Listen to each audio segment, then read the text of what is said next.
Hello, extraction du miel de forêt 2023. Je vous fais une vidéo complète. Je vous montre la miellerie, comment je procède, la filtration, etc. Let's go. Alors là, je suis dans la chambre chaude. C'est la pièce dans laquelle on stocke toutes les hausses en vue de l'extraction. Donc ça, ce sont toutes les hausses juste de miel de forêt qu'on a récupéré.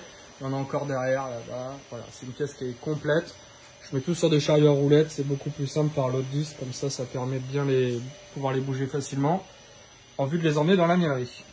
Le plus important dans cette pièce, c'est vraiment d'arriver à maîtriser la chaleur et l'humidité. Donc on a un déshumidificateur, des chauffages soufflants.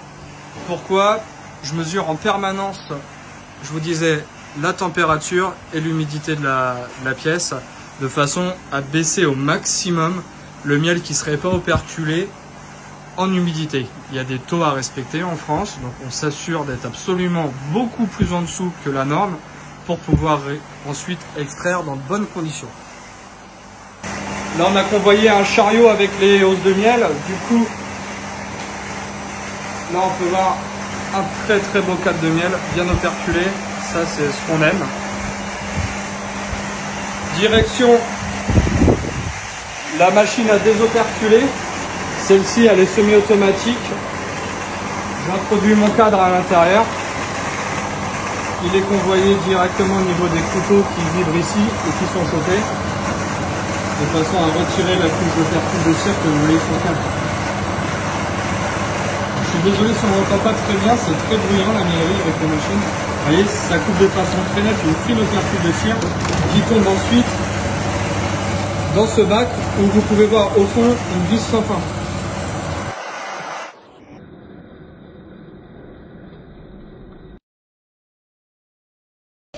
La vis que vous voyez là, donc ça permet de réceptionner un mélange de miel et de cire. C'est ce qu'on appelle une extrudeuse. Ça permet la séparation de la cire et du miel pour ensuite nous faire des beaux petits copeaux comme ça de cire qu'on pourra ensuite réutiliser. Donc là c'est uniquement de la cire d'opercule, c'est la meilleure qualité de cire possible. Là on passe de l'autre côté de la machine à désoperculer. Donc on gratte les têtes de cadres. Tous les cadres ils sont convoyés ici sur le tapis. On en profite pour gratter la cire qui est située dessus. Il y a un petit peu de miel qui tombe, mais c'est pas grave parce qu'on va le remettre après dans la cavité de l'extrudeuse. Ensuite, on vérifie que le cadre il est bien désoperculé des deux côtés.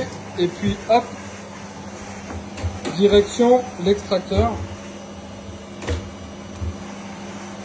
J'ai la chance d'être équipé de deux extracteurs de 27 cadres qui sont en série.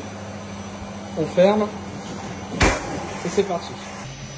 L'extracteur est en marche. Le principe de l'extracteur, c'est que on va utiliser la force centrifuge pour que le miel vienne se répartir sur les parois, couler au milieu.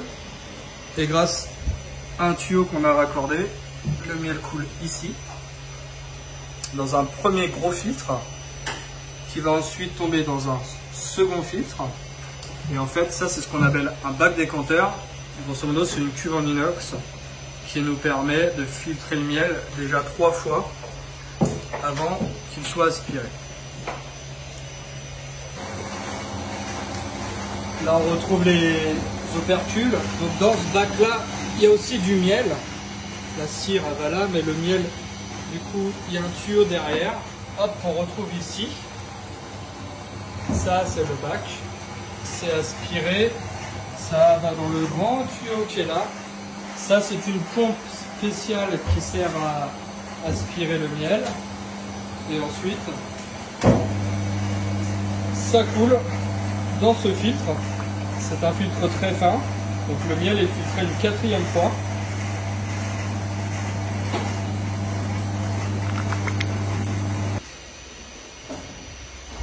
Et ensuite, on remplit les fûts comme ça. On enchaîne. Ça, c'est un réfractomètre, c'est un appareil, comme je vous le disais au début de la vidéo, qui nous permet de mesurer le taux d'humidité. Donc ça, c'est une opération que je fais très régulièrement pendant toute l'extraction. Donc je prends un petit bâton, je prends du miel de façon totalement aléatoire Hop, on lance le test. 16,9, donc on est largement en dessous du taux, c'est parfait. Voilà la dernière configuration et le matériel que j'ai acheté. Là, c'est la toute nouvelle version de la miellerie, version 2023. Avec les 2 extracteurs. Pourquoi 2? S'il y en a un qui tombe en panne, ça permet de toujours pouvoir continuer de travailler, ça c'est important. Et cette configuration nous permet à peu près de sortir entre 700 et 800 kg par jour. Donc ça suffit largement pour une petite structure comme la mienne.